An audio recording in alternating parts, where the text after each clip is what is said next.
마테오가 전한 거룩한 복음입니다. 예수님과 제자들이 예루살렘에 가까이 이르러 올리브산 대파게에 다다랐을 때 예수님께서 제자들을 보내며 말씀하셨다. 너희 맞은쪽 동네로 가거라. 매어 있는 암나귀와 그 곁에 어린 나귀를 곧바로 보게 될 것이다. 그것들을 풀어 나에게 끌고 오너라. 누가 너희에게 무엇라고 하거든 주님께서 필요하시답니다 하고 대답하여라. 그러면 그것들을 곧 보내줄 것이다. 예언자를 통하여 하신 말씀이 이루어지려고 이 일이 일어난 것이다. 딸 시온에게 말하여라. 보라, 너의 임금님이 너에게 오신다. 그분은 겸손하시어 암나귀를, 짐발이 짐승의 새끼, 어린 나귀를 타고 오신다. 제자들은 가서 예수님께서 지시하신 대로 하였다. 그들은 그렇게 암나귀와 어린 나귀를 끌고 와서 그 위에 겉옷을 펴놓았다. 예수님께서 그 위에 앉으시자 수많은 군중이 자기들의 겉옷을 길에 깔았다.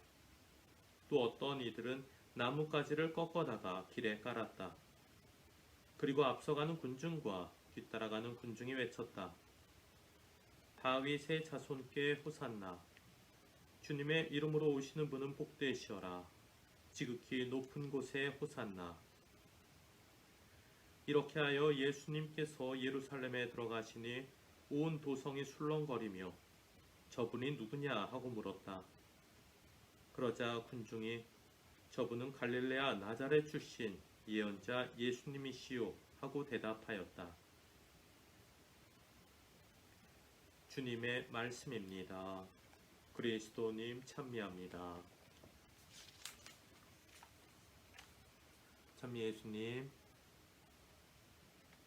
우리 사랑하는 원당 성당 신자분들께 이렇게 영상으로 인사를 드립니다. 코로나19 사태로 본당 신자들과 함께 드리는 미사가 중단되었습니다. 처음에는 적어도 성주간, 성삼일, 부활 대축일에는 미사를 함께 드릴 수 있겠지라고 생각했었습니다. 그런데 시간이 흘러도 여전히 조심해야 되는 상황이 지금까지 이어졌고, 또 4월 6일 월요일부터는 학교 등교가 가능하리라 생각을 했었습니다만 이마저도 미뤄졌기 때문에 우리 성당에서도 우리 교구에서도 미사 중단 시기를 조금 더 연장하자라고 결정을 했습니다. 사회적 거리 두기를 실천해야 하는 그 시기가 조금 더 우리에게 필요한 것 같습니다. 미사를 재개하겠다라는 공식적인 지침이 나오기 전까지는 현재 상황을 계속 유지해 나아가야 할 것 같습니다. 여러 교우분들께서 지금까지 열심히 기도해 오고 계시겠습니다만 계속해서 마음을 모아 기도해 주시길 바랍니다. 바이러스 확산 방지를 위해서 노력하고 있는 의료진들, 그리고 정부 관계자들, 무엇보다 환자들과 또 마음 아프게 돌아가신 분들, 그리고 우리 각자 자신을 위해서도 함께 기도하도록 합시다. 오늘은 주님 순환 성지 주일입니다. 오늘로써 성주간이 시작되었습니다. 오늘 전례에는 특별하게 미사 시작 부분에 복음을 읽은 후 성지를 축복하는 예식이 있습니다. 오늘 주일의 의미는 주님께서 인류를 위해 돌아가시기 전 예루살렘에 입성하신 사건을 기억하는 것입니다. 그래서 오늘 강론 말씀을 위해서 읽은 복음은 미사 중에 나오는 주님의 순환기가 아니라 미사 시작 부분에 있었던 예루살렘 입성 이야기입니다. 매일 미사책 44쪽에 나와 있습니다. 참고로 공관 복음, 그러니까 마테오 복음, 마르코 복음, 루카 복음에는 이 예루살렘 입성 이야기를 공통적으로 전해주고 있습니다. 근데 우리 교회 전례력으로 보면 가해에는 마테오 복음을, 나해에는 마르코 복음을, 그리고 다해에는 루카 복음을 봉독합니다. 올해는 가해이기 때문에 마테오 복음을 봉독했습니다. 오늘 복음을 보면 예수님과 그 일행, 그러니까 제자들이 예루살렘 가까이 올리브산 베파게에 다다랐다라고 하면서 시작됐죠. 예루살렘 일대의 지형을 보자면은 두 개의 큰 산이 있습니다. 하나는 예루살렘 시내가 자리한 시온산이고, 다른 하나는 그 맞은편에 있는 올리브산입니다. 그 두 산 사이에는 키레네 골짜기라는 그 계곡이 자리해 있지요. 일반적으로 올리브산, 그러니까 예루살렘에 들어가기 위해서는 사해 근방에 위치해 있는 옛 도성 예리코에서부터 끊임없이 오르막길을 오르게 되는데, 먼저 도착하는 곳이 올리브산입니다.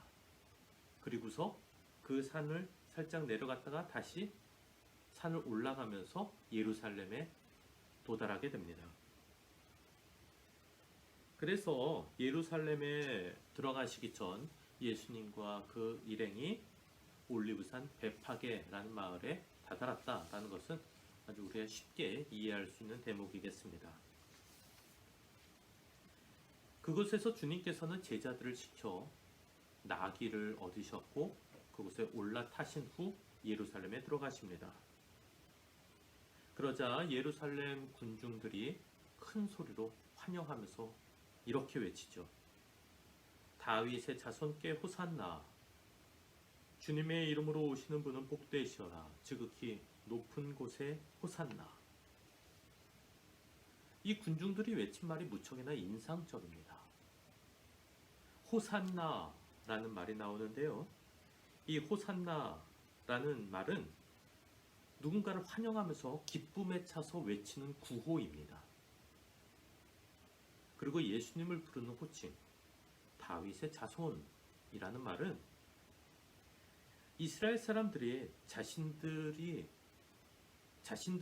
구원하기 위해서 하느님께서는 당신의 일꾼, 그러니까 당신의 대리인을 보내실 텐데, 그 대리인은 다윗 가문 중에서 나오게 될 것이다 라고 이스라엘 사람들은 그렇게 믿음을 가지고 있었습니다. 그렇기 때문에 다윗의 자손이라는 것은 단순히 혈통적으로 그 집안에 속한 누군가를 가리키는 것에 그치지 않고 그 이상의 의미, 곧 세상을 구원할 메시아를 의미하는 고유 명사였습니다. 예수님을 그렇게 믿으면서 환영했던 것이죠. 본래 메시아라고 하면 세상을 이긴 통치자의 모습이어야 합니다. 사람들의 환영은 분명 그런 승리자를 반기는 것이었습니다. 하지만 뭔가 어색한 부분이 오늘 복음에 나옵니다. 바로 예수님께서 타고 오신 나귀입니다.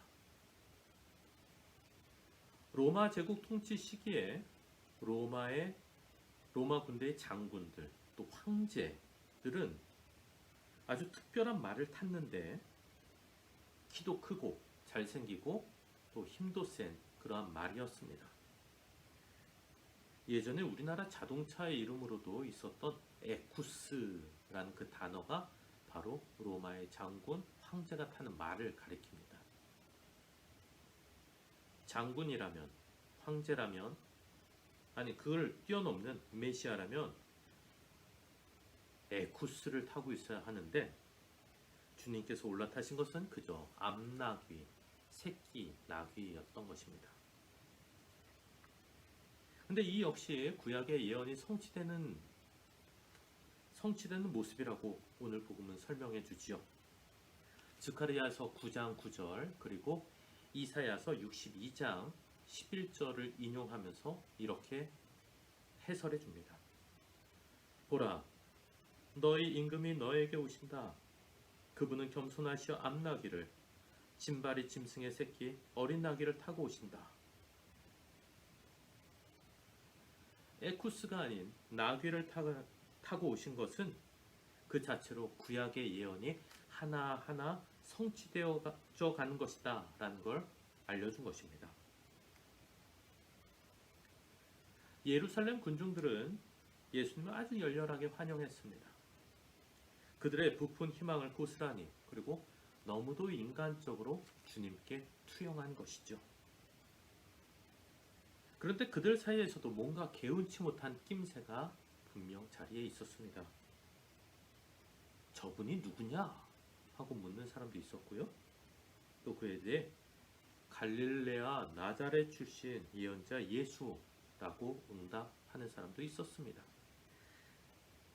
갈릴레아 나자렛에서는 특별한 뭐가 나오지 않을 거다라는 것이 당시의 통념이었기 때문에 놀람과 의구심이 그들의 엄청난 환호 속에 자리해 있었음을 우리는 오늘 복음을 통해서 또 보게 됩니다. 게다가 앞서 말씀드린 바와 같이 주님이 타신 에쿠스가 아닌 나귀는 그분의 운명이 군중의 반응이 손바닥 뒤집히듯 바뀔 수 있을 여지를 암시한다라고 하겠습니다.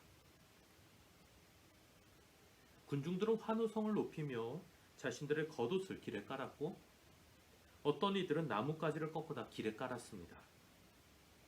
우리가 주님 순환 성지 주일에 성지, 그러니까 거룩하게 축복한 성지를 흔들고 그것을 집에 가져다 십자가 옆에 꽂아놓는 전통은 바로 여기에서 비롯된 것입니다. 형제자매 여러분, 오늘 복음의 상황은 무척 아이러니하다고 할 수 있겠습니다. 열렬하게 환영하는 군중들, 그 군중들 인파에 둘러싸여 예루살렘으로 들어가시는 주님의 모습. 그런데 우리가 알다시피 주님의 앞날에는 편안하기만 한 꽃길이 아니라 순환과 죽음이 자리하고 있었죠. 호산나 했었던 군중들의 환호는 십자가에 못 박으시오 라는 성난 함성으로 바뀌게 될 것이었습니다. 군중들이 가졌던 마음, 그 욕심은 무엇이었을까? 반면 그들의 속마음을 모두 아시는 예수님께서는 당신 순환을 목전에 둔 순간 어떤 마음으로 예루살렘에 들어가셨을까? 그 환호를 마주하셨을까? 오늘 복음을 보면 군중들이 흥분에 차서 엄청나게 외치는 그 함성이 나옵니다. 반면 그 군중 속에 예수님의 반응은 복음 어디에도 찾아볼 수가 없습니다. 마치 침묵을 지키시는 듯 보이시는 주님께서는 군중들 속에서 실제로 침묵하셨던 것은 아니었을까? 그리고 그분의 말없음은 언제나 자기만을 위해서 목소리 높여 항변하는 우리 각자 자신을 고발하는 것은 아니었을까? 올해의 성지주일은 무척 특별합니다. 본당 공동체의 미사가 거행되지 않는 성지주일이기 때문입니다. 우리에게는 어서 빨리 모여서 함께 미사를 드리고 싶은 마음이 있는데 우리 마음과는 달리 주님께서는 어쩌면 그보다 더 큰 희생과 봉사를 요구하시는 것일지도 모르겠습니다. 우리 모두 한데 모여 같은 목소리로 기도도 하고 성가도 크게 부르고 싶은데요. 하지만 2020년 4월 첫 번째 주일로 맞이하는 주님 순환 성지주일, 바로 오늘은 군중들의 함성보다는 주님의 침묵이 우리에게 더 요구되는 듯합니다. 미사를 드리고 싶지만 그럴 수 없는 오늘의 현실이 불만과 원망의 대상이 아니라 주님의 침묵에 동참하는 그분의 희생에 함께 발맞추는 또 하나의 성숙한 신앙으로 체험되기를 바랍니다. 나의 욕심, 욕구, 내가 하고 싶은 것이 이루어지는 것이 아닌 주님 침묵의 길에 동행하는 이번 성수간, 성주간 되시길 빕니다. 분명 그렇게 되시리라 믿고 그 과정 안에 주님께서는 우리가 예상치 못한 더 큰 은총을 베풀어 주시리라 믿습니다. 감사합니다.